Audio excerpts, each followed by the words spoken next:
তৃণমূলে আবার বড়সড় ভাঙন। আজ বীরভূম জেলা কংগ্রেস মাইনরিটি সেলের চেয়ারম্যান আব্দুল নঈমের হাত ধরে জাতীয় কংগ্রেস যোগদান করলেন খয়রাশোল ব্লকের পাচরা অঞ্চলের প্রায় 500 তৃণমূল নেতাকর্মীরা। খয়রাশোল ব্লক কংগ্রেস সভাপতি জাকির খানের উপস্থিতিতে এবং জেলা কংগ্রেস সভাপতি অভিজিৎ মুখার্জি ও প্রদেশ নেতা সঞ্জয় অধিকারীরা ফোনে লাউডস্পিকার কলের দ্বারাই এই যোগদান সভায় তৃণমূল থেকে কংগ্রেসে আসা কর্মীদের স্বাগত জানান। আব্দুল নঈম তার বক্তব্যে বলেন, কোনো চাপ সৃষ্টি করলে যেন কেউ দলে যোগ দেবেন না, শুধুমাত্র স্বচ্ছ ব্যক্তিরাই স্বইচ্ছায় যোগ দেবেন।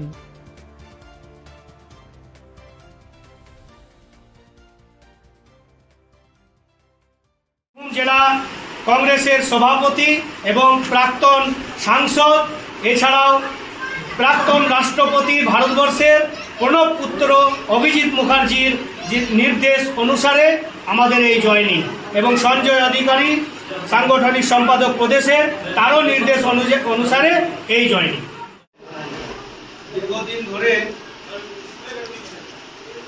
আমার সঙ্গে খুব যোগাযোগের চেষ্টা চালিয়েছি আপনাদের গ্রামের মানুষ জাতীয় কংগ্রেসে যোগদানের জন্য এবং আলোচনার জন্য। যেভাবে আজকের যে রাজনীতির পরিস্থিতি আপনারা দেখছেন, একটা অহংকারী দল এখানে শাসক দলের রূপে পরিণত হয়েছিল পশ্চিমবাংলা। যাই হোক, আপনারা সকলে জানেন যে এই শাসক দলই আজ বিজেপিকে এনেছে, রাস্তা কিন্তু দিয়েছে। আজকে আমাদের মুসলিম সমাজকে এক মৃত্যুর মুখে দাঁড় করিয়ে কেটে পড়েছে।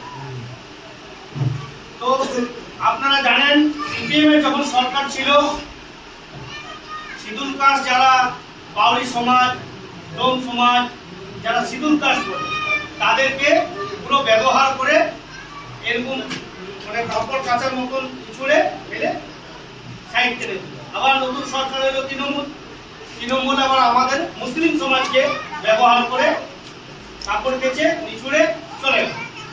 এবার কিন্তু পালা আছে আমাদের পশ্চিমবাংলার বিহারিদেরকে কিন্তু এখন ইউজ করতে শুরু করেছে বিজেপি দল কিন্তু কাউরির নয়, এটা সবসময় মনে রাখবে।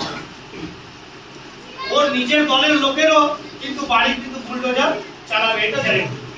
যাই হোক, আজকে এই সব অপশাসনের বিরুদ্ধে এই কর্মকাণ্ড দেখার পর এই গ্রামের মানুষ উন্মুক্ত হয়ে আপনাদেরকে আমি আবেদন করতে চাইছি যে আপনাদেরকে কোনো মানে দিয়ে মানে বেশি দবাব দিয়ে বেশি করে কোনো জয়েন্ট করানোর কোনো কিছু নাই তো? মানে স্বেচ্ছায় আপনারা কি যোগদান করছেন? স্বেচ্ছায় করছেন তো? এতে কোনো চাপ নাই। জাতীয় কংগ্রেস এমন একটা দল, কাউকে কোনো চাপ দিয়ে যোগদান করার আমাদের কিন্তু নীতিতে নাই, ঠিক আছে?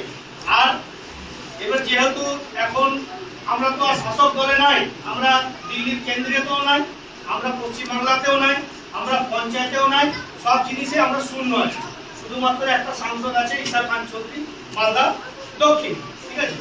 তো আমরা কিন্তু সেরকম ভাবে করতে পারবো না। ধরেন আপনারা যদি বিনা এলিগেশন ছাড়া চুরি করা করা মানে 2 নম্বরই করা, ধরে নেন, যদি ওইসব ছাড়া যদি কোনো পুলিশ কিছু উঠিয়ে নিয়ে যায় কিংবা মিথ্যা কেসে অপবাদ দিয়ে যদি হয়, আমি 100% গ্যারান্টি দিয়ে বলছি, আমার সঞ্জয় অধিকারীর সঙ্গে কথা হয়েছে, অভিজিৎ মুখার্জি কোনো প্রাক্তন রাষ্ট্রপতির ছেলে, প্রণব মুখার্জির ছেলে, অভিজিৎ মুখার্জির সঙ্গে আমার কথা হয়েছে, আজকে কথা হয়েছে যে দাদা আজকে আমাদের খয়রাশোল ব্লকে ইদিলপুর গ্রামে যে এরকম একটা যোগদান হচ্ছে, তো আমি আপনার তরফ থেকে কি বার্তা দেব? তো বার্তা দেবো, আপনারা খবর লাগাতে পারেন। এই তৃণমূলের সরকার থাকাকালীন 1 বছর হলো, 1 বছর আপনার সিউড়ি থেকে রাজনগর একটা বাস চলে, বুদ্ধমতি কিংবা কোনো একটা নাম আছে, যাই হোক, ওর যে কন্ট্রাক্টর বুদ্ধদেব দাস আমাদের রাজনগর ব্লকের জাতীয় কংগ্রেসের ব্লক সভাপতি, তাকে ওই অন্য লোক ময়লা নিয়ে গিয়ে মানে বাসে করে নিয়ে যেত, ওর নামে কেস দিয়ে ঢুকিয়ে দিত। তো তার পাশে রাত সকালবেলায় গিয়ে সঞ্জয় দোকানে গিয়ে দাঁড়িয়ে আপনাদের ছাড়ানোর ব্যবস্থা করবেন। জাকির খানের উপর খুব অত্যাচার হয়েছে লোকপুরে, জিজ্ঞেস করুন, সব সময় কিন্তু দাঁড়িয়েছে প্রশাসনের দিক থেকে আমাদের মাদার কমিটি আপনাদের পাশে সর্বদাই আছে, কিন্তু বিনা এলিগেশন। আর হসপিটালের দিক থেকে যদি কোনো হসপিটালে বড় অপারেশন হয়, বড় কিছু হয়, তার জন্য আমি আছি। আমাকে একবার ফোন করে দেখবেন কিভাবে আমি সার্ভিসটা দিতে পারি, ঠিক আছে? তো আজকে যোগদানে কি আপনারা কি গ্রামের কেউ কিছু কি বলতে চান? না, আপনাদের কোনো বক্তব্য আছে? যেটা আপনি বললেন যে আমরা ধরুন যে দলটা করবো, দল কিন্তু আমি কি করবো, মানে বিনা কারণে হেনস্থা যদি না হয়, তার জন্য আমরা এটার জন্য বলে দিচ্ছি, বিনা কারণে যেন হ্যারাসমেন্ট না হয়, তার জন্য আমাকে যা করতে হয় আমরা কংগ্রেসের জন্য করবো, এটা আমাদের দায়িত্ব।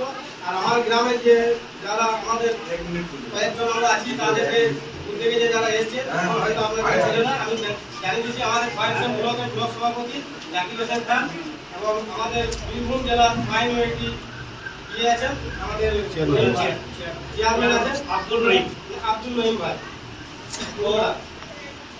যাই হোক, আপনারা বক্তব্য দিলেন। এবারে আপনি যেরকম বলছেন যে একটু পাশে দাঁড়ানো, সব থেকে বড় হচ্ছে যখন একটি লাঠি যদি থাকে শর্ট করে ভেঙে, আর যদি এক গাদা লাঠি থাকে বাধা কেউ ভাঙতে পারবে না। এই যে আপনারা একজোট দেখিয়েছেন, এই একজোট কিন্তু সারা জীবন যেমন এরকমই থাকে। এই একজোট যদি থাকে, আপনি বাবার তাগত নাই যে কেউ পুলিশে তুলে নিয়ে, কিন্তু তার একটা প্রসেসিং আছে। আমাদের মুসলিম সমাজের একটা কি আছে, ভুল করে মার দাঙ্গা দিয়ে মানে হাত চালিয়ে দিলাম, ই করে দিলাম, এইসব না, একটা সিস্টেম আছে। পার্টি করতে গেলে একটা সিস্টেম আছে, তার জন্য ডেপুটেশন আছে, থানায় ডেপুটেশন আছে, পদ অবরোধ আছে, মানে সিস্টেম কাগজ কলমে কাজ করবেন, দেখবেন প্রত্যেকটা জিনিস আটকে যাবে। আপনারা শুনেছেন হয়তো পরশু দিনে হাইকোর্ট থেকে সুপ্রিম কোর্ট থেকে কিন্তু এই যে ভাঙাভাঙির এটা স্টে অর্ডার পাস হয়েছে, শুনেছেন কি না? পুরো একদম বন্ধ, এই যে ভাঙাভাঙি আসামে হয়েছে পুরো বন্ধ হয়ে গেছে, ঠিক আছে? যাই হোক, আপনারা কি যোগদান শুরু করবেন? আজকে পশ্চিম বর্ধমান আজকে বীরভূম জেলায়, এই পশ্চিম বাংলার বুকে এই বীরভূম জেলায় যেখানে গুড় বাতাসা ছাড়া কোনো কথা ছিল না, সেই চড়াম জায়গায় আজকে যিনি তিহার জেল থেকে এসেছেন, আর সেই দল পুরো ধূলিসাৎ হয়ে সেই দল থেকে আজকে জাতীয় কংগ্রেসে যোগদান করছেন। আমি জাতীয় পতাকা তুলে দিচ্ছি।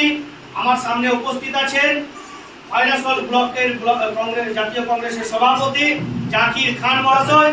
আর সব থেকে বড় কথা, নিজের পরিচয় দেওয়া হয়নি ভালো করে, আমি হচ্ছি বীরভূম জেলার সাংগঠনিক সম্পাদক মাদার কমিটির, এবং আজকে নতুন এই এক সপ্তাহ হয়েছে ইদানিং আমি নবনির্বাচিত হয়েছি নতুন মাইনরিটি সেলের বীরভূম জেলার চেয়ারম্যান।